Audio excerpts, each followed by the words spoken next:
It's a brilliant sunny day, perfect for a ride. When you're in the countryside, there is nothing more peaceful.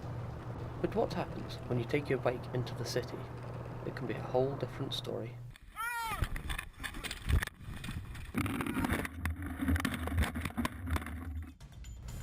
With the ever-increasing volume of traffic on the streets, what is happening to the cyclists?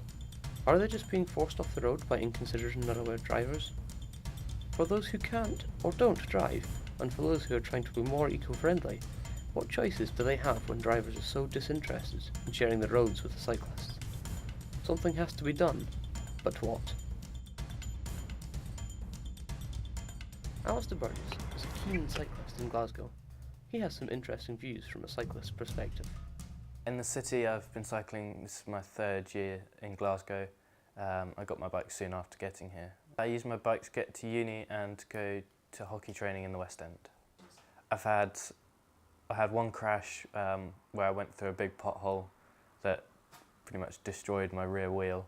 Just as recently as yesterday, a part fell off my car because of potholes, which, while dangerous in a car, I'd imagine they're even more dangerous for a cyclist.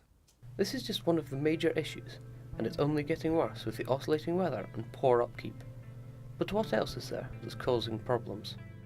Some of the time I can see that drivers look out for me, and then if they do make a mistake they apologise, but there are every so often a few drivers that just don't really care. There's a lot of drivers who don't really give cyclists enough space, but equally there's a lot of cyclists who take stupid risks. So there's a bit of education needed on both sides, and the road layout could probably use an improvement. Psychopaths especially don't really lead anywhere and just have dead ends or one-way streets. So with the dangerous road conditions, pointless psychopaths and a general view that both sides are causing problems, what is it that could be done to try and ease the tension between road users?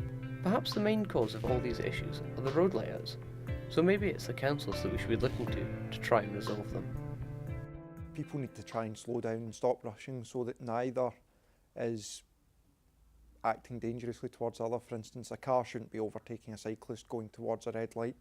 A cyclist shouldn't be going through a red light and risking either getting hit by a car coming the other way or running over pedestrians.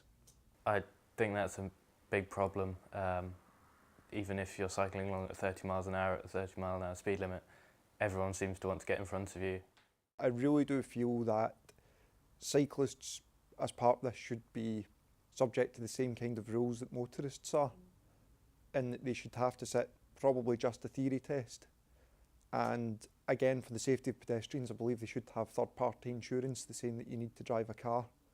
I don't think that it's a very good idea.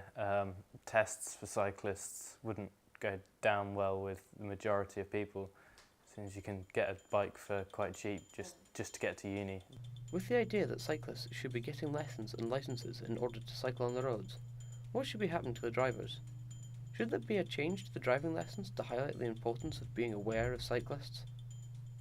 Well, it's hard because during my driving lessons I was taught about cyclists, and I was taught the theory that you overtake them with the same space you would overtake a car, and etc. But you don't really know 100% all the time how to react to what a cyclist's doing until you have experience of that.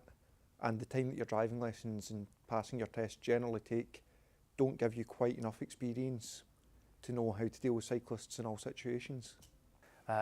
In the driving lessons, yeah, I think that there could be a lot more done rather than just in the theory test. I live in the countryside back home, and now I've come to the city, even my driving I think it's improved my awareness. So with these sorts of ideas, there is a chance that they could possibly decrease the dangers. But there are many other factors, so maybe not.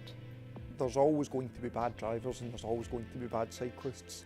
Nothing that you can do will totally fix that.